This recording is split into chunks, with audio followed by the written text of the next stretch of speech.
സുരേഷ് കുമാർ, അതായത് പ്രതിപക്ഷ നേതാവ് സൂക്ഷ്മമായി നിരീക്ഷിച്ചുകൊണ്ടിരിക്കുകയാണ്.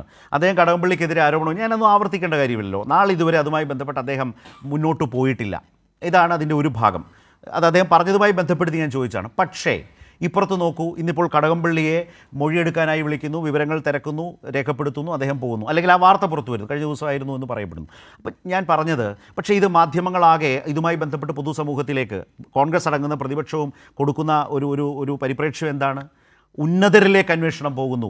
CPIM ആ നിലയിൽ വളരെ ആശങ്കാജനകമായ ഒരു ഘട്ടത്തെ നേരിടാൻ പോകുന്നു എന്ന നിലയിലേക്കുള്ള ഒരു നിരീക്ഷണ സമൂഹത്തിലാണ് CPIM ഇതിനോട് വിശദീകരിക്കേണ്ടി വരുന്നത്. ആ നിലയിൽ ഒരു വെല്ലുവിളി ഇന്നത്തെ ഈ ദിവസം ഇതുമായി ബന്ധപ്പെട്ട വാർത്തകൾ CPIMന് മുമ്പിൽ ഉണ്ടാക്കുന്നുണ്ടോ?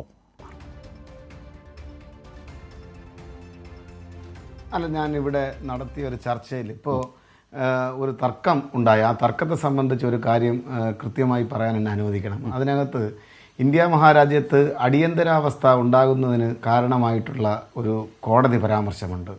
ആ കോടതി പരാമർശം അലഹബാദ് ഹൈക്കോടതിയുടെ പരാമർശമാണ്. ശ്രീ രാജ്നാരായണൻ നൽകിയ ഒരു ഹർജിയുമായി ബന്ധപ്പെട്ട്. അത് കഴിഞ്ഞാൽ ഇന്ത്യൻ രാഷ്ട്രീയത്തിൽ ഒരു മുഖ്യധാര രാഷ്ട്രീയ നേതാവിനോട് ഒരു ബഹുമാനപ്പെട്ട കോടതി വളരെ കൃത്യതയോടുകൂടി അദ്ദേഹത്തിൻ്റെ എന്താണ് അദ്ദേഹത്തിൻ്റെ ഇൻട്രസ്റ്റ് എന്നതിനെ സംബന്ധിച്ച് കൃത്യമായൊരു പരാമർശം നടത്തിയത് ബഹുമാന്യനായ കേരളത്തിൻ്റെ പ്രതിപക്ഷ നേതാവിനോടാണ്. ആ പരാമർശം ഇങ്ങനെയാണ്: it is not a public litigation interest, it is only publicity interest.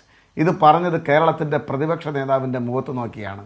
അല്പമെങ്കിലും നാണവും മാനവും ഉണ്ടായിരുന്നുവെങ്കിൽ അന്ന് ഈ സ്ഥാനം രാജിവെച്ച് ഒഴിഞ്ഞു പോകേണ്ടതാണ്. ഈ നിർഭാഗ്യവശാൽ കേരളത്തിലെ മുഖ്യധാരാ മാധ്യമങ്ങളടക്കം അക്കാര്യം ചർച്ച ചെയ്യാനോ അദ്ദേഹത്തിൻ്റെ പബ്ലിസിറ്റി ഇൻട്രസ്റ്റിനെ സംബന്ധിച്ച് പൊതുജനങ്ങൾക്ക് മുന്നിൽ ഡിസ്കസ് ചെയ്യാനോ അന്നത്തെ എന്തോ കാരണത്താൽ സാധിച്ചില്ല എന്നുള്ളതിൽ ആ ഒറ്റ കാരണം കൊണ്ട് തടിതപ്പിയ ആളാണ് കേരളത്തിൻ്റെ പ്രതിപക്ഷ നേതാവ്. അസ്ഥാനത്ത് ആളുകൾക്കെതിരായി പരാമർശം ഉന്നയിക്കുക, ആ പരാമർശങ്ങളെന്ന് പറയുന്നത് ആരോപണങ്ങൾ ഉന്നയിക്കുക, ആരോപണങ്ങൾ ഉന്നയിച്ചതിന് ശേഷം തെളിവ് എവിടെയെന്ന് കേൾക്കുമ്പോൾ കൈമലർത്തി കാണിക്കുക. ഞാൻ പലപ്പോഴും കേരളത്തിൻ്റെ പ്രതിപക്ഷ നേതാവിനെ സൂചിപ്പിക്കാൻ ആഗ്രഹിക്കുന്ന ഒരു കോമിക് ക്യാരക്ടറിന് തുല്യമാണ്. അതല്ല, കേരളത്തിലെ ജനങ്ങളോട് അദ്ദേഹത്തിന് വളരെയധികം ഉത്തരവാദിത്വമുണ്ട്. ആ ഉത്തരവാദിത്വം കൃത്യമായി നിറവേറ്റാത്തത് കൊണ്ടാണ് കോടതി പോലും അദ്ദേഹത്തോട് നിങ്ങൾ കാണിക്കുന്നത് പബ്ലിസിറ്റി ഇൻട്രസ്റ്റാണ്. ഇതെൻ്റെ പരാമർശമല്ല കേട്ടോ, ബഹുമാനപ്പെട്ട കോടതിയുടെ പരാമർശമാണ്, ബഹുമാനപ്പെട്ട കേരളത്തിൻ്റെ പ്രതിപക്ഷ നേതാവിനോട് നടത്തിയതാണ്. ഇവിടെ ഈ അന്വേഷണത്തെ സംബന്ധിച്ച് നമുക്കറിയാം, SITയെ സംബന്ധിച്ച് തന്നെ അദ്ദേഹത്തിനും അദ്ദേഹത്തിൻ്റെ പാർട്ടിക്കും വ്യത്യസ്ത സമയത്ത് വ്യത്യസ്ത നിലപാടാണ്. ഇന്ന് ശനിയാഴ്ച ബഹുമാനപ്പെട്ട മുൻ ദേവസ്വം വകുപ്പ് മന്ത്രി ശ്രീ കടകംപള്ളി സുരേന്ദ്രനോട് അദ്ദേഹം അന്ന് ആ കാലയളവിൽ മന്ത്രിയായിരുന്നതുകൊണ്ട് ചില കാര്യങ്ങൾ ചോദിച്ച് അറിയുന്നതിന് വേണ്ടി, അതിന് ഏത് രൂപത്തിൽ വേണോ, നമുക്ക് മലയാളത്തിൽ വാക്കുകൾക്ക് ക്ഷാമമില്ലാത്തത് കൊണ്ട് ഏത് വാക്ക് വേണോ നമുക്കെടുത്ത് പരാമർശ വിധേയമാക്കാം, അദ്ദേഹത്തെ വിളിപ്പിക്കുകയും അദ്ദേഹത്തോട് ചില കാര്യങ്ങൾ ചോദിച്ച് അറിയുകയും ചെയ്തിട്ടുണ്ട്.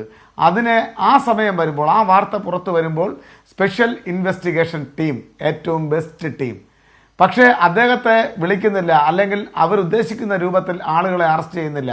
അങ്ങനെ വരുമ്പോൾ ഹൈക്കോടതിയുടെ ദേവസ്വം ബെഞ്ചിൻ്റെ നേരിട്ടുള്ള നിരീക്ഷണത്തിൽ നടക്കുന്ന ഈ അന്വേഷണത്തിന് നേതൃത്വം നൽകുന്ന സ്പെഷ്യൽ ഇൻവെസ്റ്റിഗേഷൻ ടീം വളരെ മോശം. ഇത് ഇരട്ടത്താപ്പല്ലേ? ഇതല്ലേ കോൺഗ്രസും വലതുപക്ഷ രാഷ്ട്രീയവും അതിൻ്റെ നേതാക്കന്മാരും തുടർച്ചയായി ചെയ്തുകൊണ്ടിരിക്കുന്നത്? മറ്റൊരു കാര്യം കൂടെയുണ്ട്. തുടർച്ചയായി ഇടതുപക്ഷ നേതാക്കന്മാർക്കെതിരായി ശബരിമല സ്വർണ്ണ അപഹരണവുമായി ബന്ധപ്പെട്ട് ആരോപണങ്ങൾ ഉന്നയിക്കുക, സ്ഥാനത്തും അസ്ഥാനത്തും ഒരു തെളിവിൻ്റെയും പിൻബലമില്ലാതെ ആരോപണങ്ങൾ ഉന്നയിച്ചു കൊണ്ടിരിക്കുന്ന ആളുകൾ ഇവിടെ ബഹുമാനപ്പെട്ട UPAയുടെ ചെയർപേഴ്സണായിരുന്ന ഇന്ത്യയിലെ ഇന്ത്യൻ നാഷണൽ കോൺഗ്രസിൻ്റെ ഏറ്റവും പ്രധാനപ്പെട്ട നേതാക്കളുടെ ഒരാളായിട്ടുള്ള സോണിയാഗാന്ധിയുമായി ഈ സ്വർണ്ണ അപഹരണ കേസിലെ മുഖ്യ പ്രതികൾ ഒരു MLAയുടെയും MP-യുടെയും, ആ MP ചെറിയ ആളല്ല, അദ്ദേഹം ഐക്യ ജനാധിപത്യ മുന്നണിയുടെ കൺവീനറാണ്. MP KPCC പ്രസിഡന്റായി പരിഗണിക്കപ്പെട്ട് കപ്പിനും ചുണ്ടിനുമിടയിൽ ആ സ്ഥാനം നഷ്ടപ്പെട്ടു പോയ ആളാണ്. ആ രണ്ടാളുകൾക്കൊപ്പം നിന്നുകൊണ്ട് സോണിയാഗാന്ധിയുടെ കയ്യിൽ, ബഹുമാനപ്പെട്ട സോണിയാഗാന്ധിയുടെ കയ്യിൽ ബ്രേസ്ലെറ്റോ വളയോ ചരടോ ഒക്കെ അണിയുന്ന നിരവധി ഫോട്ടോകൾ പുറത്തു വന്നു. അതിനെ സംബന്ധിച്ച് ചോദിക്കുമ്പോൾ മാധ്യമപ്രവർത്തകരോട് തട്ടിക്കയറുക, അവരോട് ദേഷ്യത്തോടു കൂടി സംസാരിക്കുക. ഞാൻ ചോദിക്കട്ടെ, ഇതല്ലേ ഇരട്ടത്താപ്പ്? ഇവിടെ മാധ്യമങ്ങൾ പോലും കൃത്യമായി, മാധ്യമങ്ങളും നിഷ്പക്ഷ നിരീക്ഷകരായി ചാനൽ ചർച്ചകളിൽ പങ്കെടുക്കുന്ന ആളുകൾ പോലും കൃത്യമായി ഈ കാര്യത്തിൽ പാർഷ്യാലിറ്റി കാണിക്കുകയാണ്. ഞാൻ വളരെ വ്യക്തമായി പറയുന്നു, അവരുടെ നിഷ്പക്ഷതയിൽ വലിയ പക്ഷപാതിത്വം ഒളിഞ്ഞിരിപ്പുണ്ട്. ഇവിടെ അത് ചാനൽ ചർച്ചകളിൽ പങ്കെടുക്കുന്ന നിഷ്പക്ഷ നിരീക്ഷകർ മാത്രമല്ല, ഓക്കേ. മാധ്യമങ്ങൾ പോലും ഈ കാര്യങ്ങൾ ചർച്ച ചെയ്യുന്ന കാര്യത്തിൽ വലിയ പക്ഷപാതിത്വത്തോടുകൂടി ഈ കാര്യങ്ങളെ സമീപിക്കുന്ന സമീപനമുണ്ട്. ഒരുപക്ഷെ വളരെ പക്ഷപാതപരമായ സമീപനത്തോടെ ഏതെങ്കിലും ഒരു ചർച്ചയിൽ പങ്കെടുത്തതിൻ്റെ ഒരു അനുഭവത്തിൽ കൂടിയാണോ സുരേഷ് ഇത് പറയുന്നതെന്ന് എനിക്ക് അറിഞ്ഞുകൂടാ. കേട്ടപ്പോൾ ചോദിക്കാൻ തോന്നിയൊരു കാര്യം. രണ്ടാമത്തെ കാര്യം, ഇപ്പോൾ ചില മാധ്യമങ്ങളുടെയും പ്രതിപക്ഷത്തിനെ ഇരട്ടത്താപ്പിനെ കുറിച്ച് പറയുമ്പോൾ നേരത്തെ റജീം പറഞ്ഞൊരു കാര്യമുണ്ട്. തെരഞ്ഞെടുപ്പ് കാലത്ത് ഇങ്ങനെ മൊഴിയെടുക്കുക, അല്ലെങ്കിൽ ആ മൊഴിയെടുക്കുന്നതിനെ കടകംപള്ളിയെ ചോദ്യം ചെയ്യലായി ചിത്രീകരിക്കുക, അല്ലെങ്കിൽ അത്തരമൊരു സാഹചര്യം സൃഷ്ടിക്കാതിരിക്കാൻ സർക്കാർ ഇടപെട്ടു എന്നൊരു ആരോപണം പ്രതിപക്ഷം മുന്നോട്ട് വെച്ചു. ഇന്നിപ്പോൾ ആ വാർത്ത പുറത്തു വരുന്നു. കഴിഞ്ഞ ശനിയാഴ്ച, നേരത്തെ താങ്കൾ തന്നെ പറഞ്ഞു, മൊഴിയെടുത്തത് ശനിയാഴ്ചയാണ്. അതുമായി ബന്ധപ്പെട്ട് മാധ്യമങ്ങൾ എങ്ങനെയാണ് അതിനെ ചിത്രീകരിക്കുന്നത്, കോൺഗ്രസ് എങ്ങനെയാണ് അതിനെ ചിത്രീകരിക്കാൻ ശ്രമിക്കുന്നത്, താങ്കൾക്ക് നന്നായി അറിയാം. അത് CPM സംബന്ധിച്ച് വെല്ലുവിളി നിറഞ്ഞ ഒരു സാഹചര്യമുണ്ടോ? ഇതായിരുന്നു ഞാൻ ആദ്യം അതിനോടൊപ്പം ചേർത്ത് ചോദിച്ചൊരു ചോദ്യം. അതേക്കുറിച്ച് കൂടി മറുപടി എന്താണ്?